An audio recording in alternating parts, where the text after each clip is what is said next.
últimos del programa.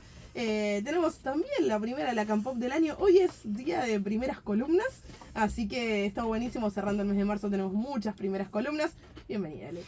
Hola, pero ¿cómo les va? Bueno, estoy muy feliz de estar acá. Y bueno, traigo un tópico, ¿no? Un temita. Una cosita que vamos a deslizar hoy para tratar con ustedes. A ver qué les sugiere este temita, ¿no? Hoy vamos a hablar de la culpa. Les invito a participar de este intercambio. ¿Qué creen ustedes? A ver, ¿qué es la culpa? ¿Qué piensan? Se Contame. me vienen asocio con varias cosas. Primero, obviamente, la religión, el cristianismo sobre todo. Y sí. Y después el sentimiento de culpa podría ser una frustración, una responsabilidad. Bueno, un sentimiento, está bueno, porque el sentimiento de culpa. Y no, lo que decís de la religión, Belu, es muy apropiado, porque digo, si uno piensa en culpa, tiene una acepción claramente religiosa, jurídica también, es decir, la culpa es eso, ¿no? Una imputación, digamos. En términos jurídicos, el culpable es alguien que cometió un crimen, ¿no? Bueno, en términos religiosos, el que peca es culpable, ¿no? Sí. Entonces, pero también es un sentimiento. Entonces, ¿qué pasa en el psicoanálisis? ¿Cómo se trata? Acá nos mandaron un mensaje, mirá bien. A ver. La culpa es algo que te paraliza y no te deja ser libre. Totalmente, ¿sí? Vamos a llegar hasta ahí. Espero. O si no, bueno, ya lo dijo acá nuestra oyente. Bueno, la culpa entonces. La culpa no es solo un sentimiento, ya eso quedó claro. Tiene que ver más bien con un control social, ¿no? Porque por esa vía de la culpa se controla la sociedad. Digo, desde el ámbito jurídico va por ahí, desde el ámbito religioso también. Bueno, no es solo un sentimiento, pero clínicamente para el psicoanálisis es toda una orientación la culpa. Porque ustedes saben que es bien neurótica, ¿no? O sea, hay otros tipos de culpa, pero la más clásica, este sentimiento del que creo estamos imaginándonos, es bien neurótico. Bueno, pero es una indicación clínica, una coordenada clínica importante, porque los perversos, por ejemplo, no sienten culpa, ¿no? O sea, hay un daño ejercido y angustia al otro y sin embargo por eso no sienten culpa. Bueno, la culpa no es solo un sentimiento, ¿no? Pensamos en el ámbito jurídico, en el religioso. Alguien se declara culpable y es culpable, pero ahí no es un sentimiento, es algo objetivo, digamos. Ahora, la pregunta sería, cuando nos sentimos culpables, ¿cometimos un crimen? Porque si vamos con esa lógica toda mezcladita, digo, ¿cometemos un crimen cuando nos sentimos culpables? No, es que por eso te iba a preguntar cuando decías lo de los perversos, que como en esa dinámica que pasa entre la culpa y la empatía, que son cosas completamente diferentes. Son cosas diferentes. Y está buena la apreciación porque no hay que confundir.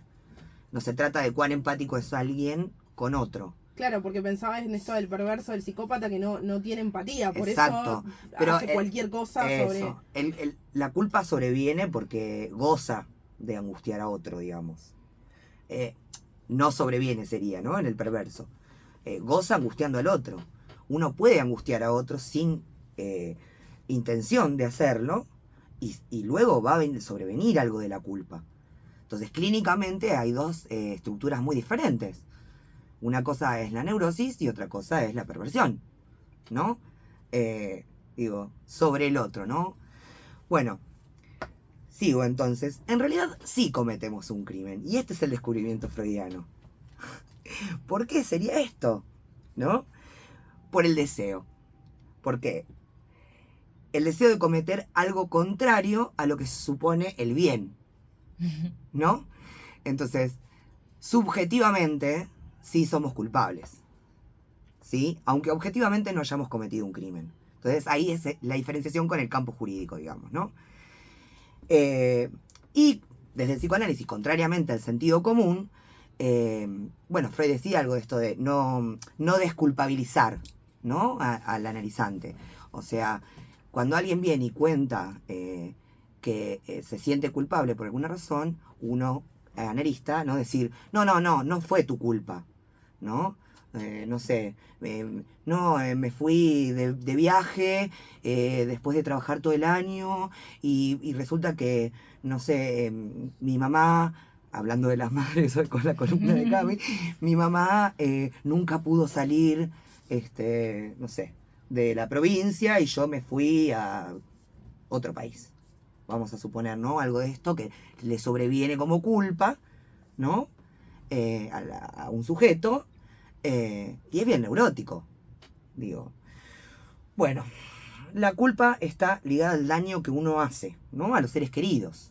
Sería como una bajada más sencilla. La neurosis es justamente creer que se puede vivir totalmente en el bien. Entonces ahí entra en un círculo complicado, en una lógica complicada el neurótico, ¿no? Entra como en un loop, porque la culpa genera más culpa. ¿O no? ¿Qué genera la culpa? Si no es más culpa, ¿no? Este mecanismo superyoico, la culpa es superyoica. El superyo empuja a lo peor, ¿no? De eso se alimenta la culpa, ¿no? Más posibilidad de quedar atrapado. O sea, la culpa genera más culpa, ¿no? Esto de poder salirse de ese loop. Por eso lo del movimiento, cuando uno hace algo distinto a la culpa. ¿Cómo haces algo distinto a la culpa? Responsabilizándonos, dice Lacan, ¿no?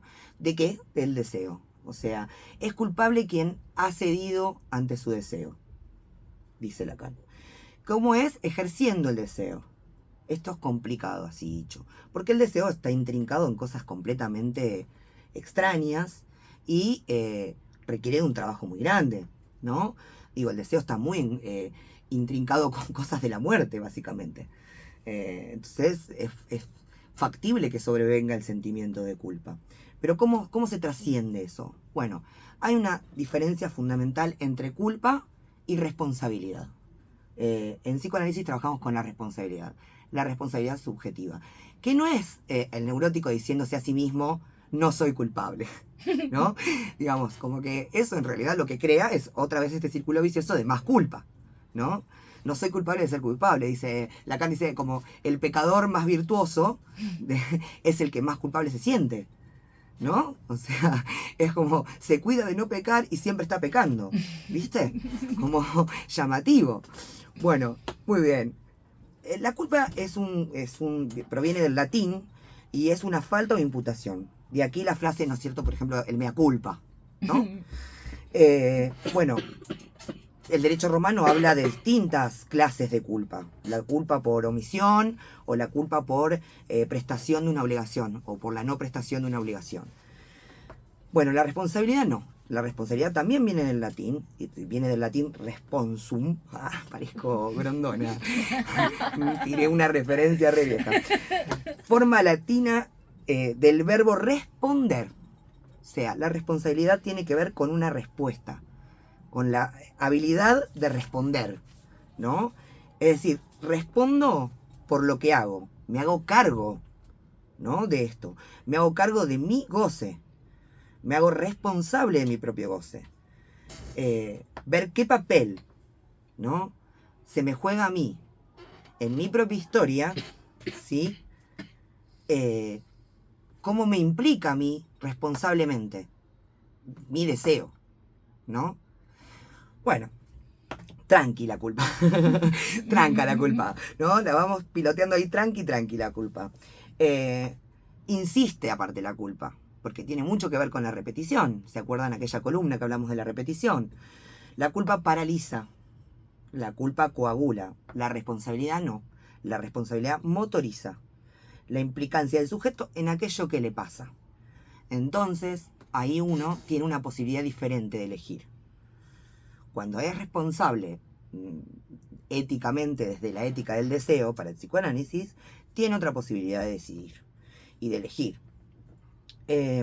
Muy bien. Freud justamente les contaba hoy que da esta indicación de desculpabilizar, ¿no? En el sentido de no caer en esta lectura más superflua, ¿no? De querer ir a lo objetivo de transmitirle al sujeto que no cometió ningún crimen. En realidad uno se pierde ahí como analista si se escucha eso. Bueno, Lacan tiene un caso muy, muy conocido en el ámbito analítico, que es el de los sesos frescos, que es está contando el caso de otro analista, donde justamente el analizante plantea que se siente muy mal y muy culpable porque escribió un libro y siente que lo plagió otro libro.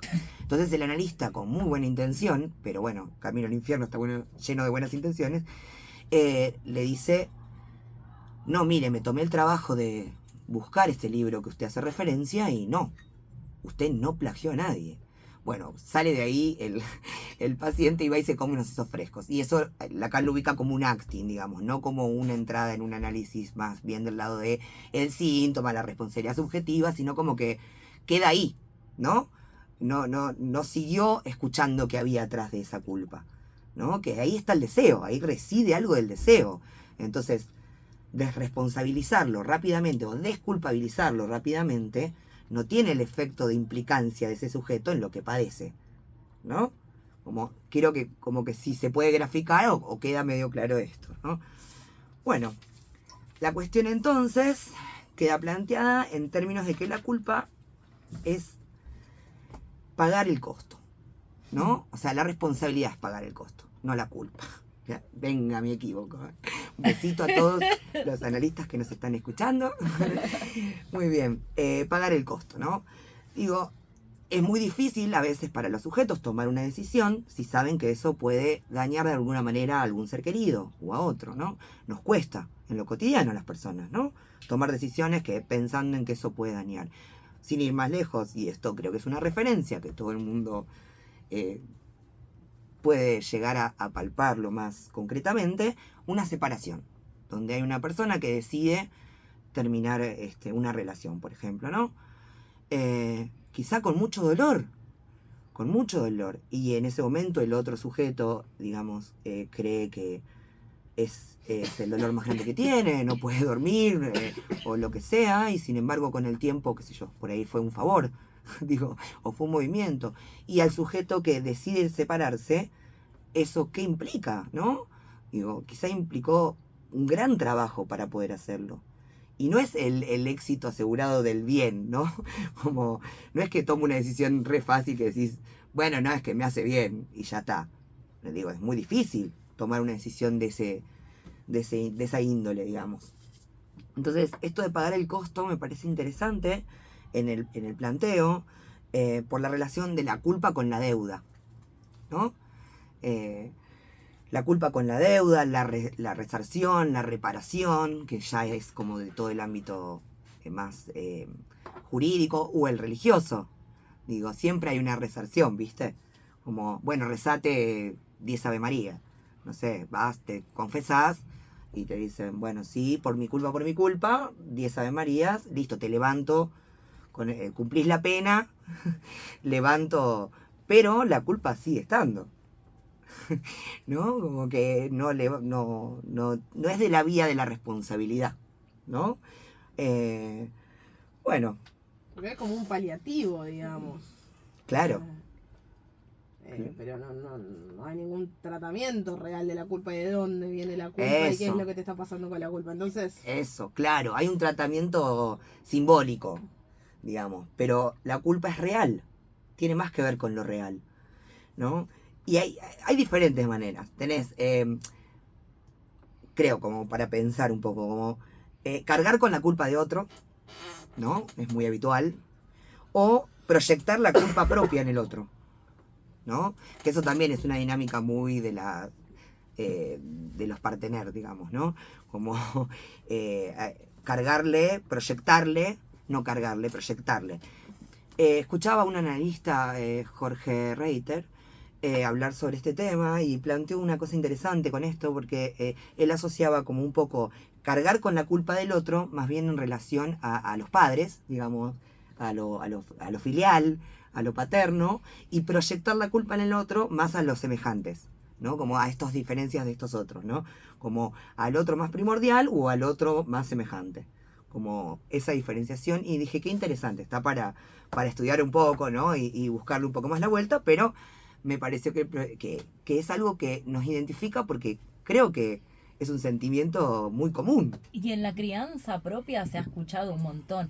Tu madre, el sacrificio que hace para vos, Sí. para que a vos te vaya como el orto en el colegio, Claro. ¿no? Como que hay algo Claro. que se nos arraiga muy culturalmente con respecto a la, Y sí. a la culpa. Y marca medio un parámetro para manejarse como... Por eso digo, ejerce algo de un control social, digamos. Ujú. Marca medio un parámetro, que en algún punto también es necesaria. Digo, algo de eso regula las relaciones sociales, básicamente. Porque el deseo es más bien tenebroso, ¿no? Y escabroso y con cosas medias infernales, digamos, ¿no? Como que no es tan poco la campiña, como decíamos el otro día. Claro, como que saltando todo lo que sea, vamos a hacer todo el deseo, cada uno el deseo. Claro, viste, saltando de la manito por el pastito y las margaritas. No, más bien es un camino sinuoso con cavernas, animales, cosas, ruidos, ¿no? Como, bueno, es un camino un poco más complicado. Así que hasta acá el temita de la culpa. No sé si quieren agregar algo más o comentar. Me pareció muy, muy interesante que traigas de esta diferencia que hay entre la culpa y la responsabilidad. Porque es algo que hay veces que está como solamente sentimos culpa, ¿no? Y el hecho de poder diferenciarlo con la responsabilidad y con pagar este costo, me parece que también, bueno, no sé, te invita a poder tener justamente una nueva perspectiva y bueno, y poder hacernos cargo de que todos querríamos obrar muy bien, Sí, ¿no? Y sí. Sí. no sucede así. Por Ya eso, sabemos que no sucede así. Esta frase del Dante que me encanta, yo creo que la repito siempre, pero el camino al infierno está lleno de buenas intenciones. O sea, y a veces te escuchaba decir esto y me gustó invitar, porque claro, es una propuesta un poco del psicoanálisis, ¿no? Es como, bueno, transitar este lugar como de responsabilidad. Ujú. Porque vuelvo a esto que decíamos hoy, no es decirte a vos mismo, no lo soy, no lo soy, no lo soy. Por mi culpa, no soy culpable, no soy culpable, no soy culpable. No es como Beetlejuice, ¿viste? Lo nombrás 3 veces y ya está. No.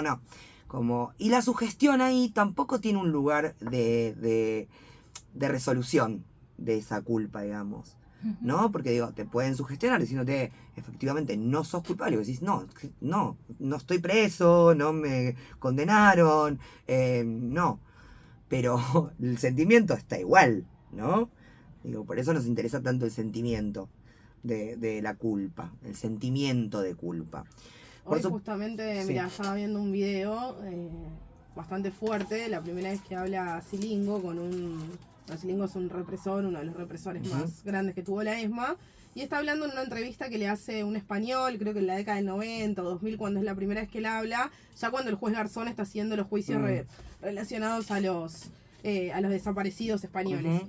Y bueno, y él empieza a contar lo que primero cuenta con lujo de detalles un montón de cosas bastante tenebrosas, y después lo que dice es que a él le costaba llegar a la casa de noche y que de hecho se vuelve alcohólico porque era la única manera de tapar toda esa culpa que él tenía por lo que estaba haciendo, y que el sobrepensar todo eso que él estaba haciendo lo llevaba a quererlo tapar con cosas que no le hicieran pensar, o si no decía que tomaba el Lexotanil.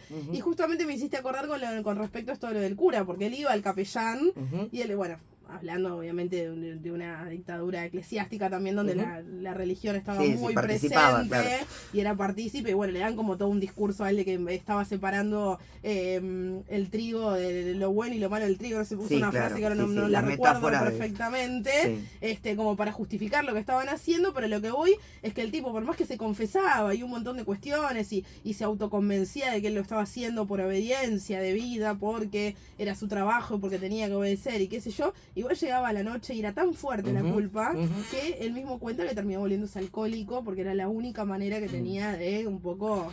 Está buenísimo lo que traes, porque además la posición está media de víctima a veces, con la cual se justifica. Entonces, bueno, la culpa no es para justificar, ¿no? Como, no sé, bueno, y la pasó tan mal, el trauma que tuvo de, bueno, sí, todos atravesamos cuestiones del trauma, pero digo, eso no te hace responsable, eso te hace culpable, no responsable, digamos. Y no justifica, digo, no hay trauma que justifique o te haga responsable, digamos. ¿Se entiende lo que quiero decir? Como eso tiende a ubicar al otro en una posición de víctima y de que no puede hacerse cargo de sus actos, digamos. Ujú. Y de lo que eso conlleva. Digo, pero es interesantísimo lo que trajiste. Te digo que es para columna entera. Tela para cortar. Bueno, nos hemos quedado sin tiempo. Leti, muchas gracias. Impecable, Gracias a como ustedes. siempre. Bueno, y nosotros... Culpable de este amor, lo sé.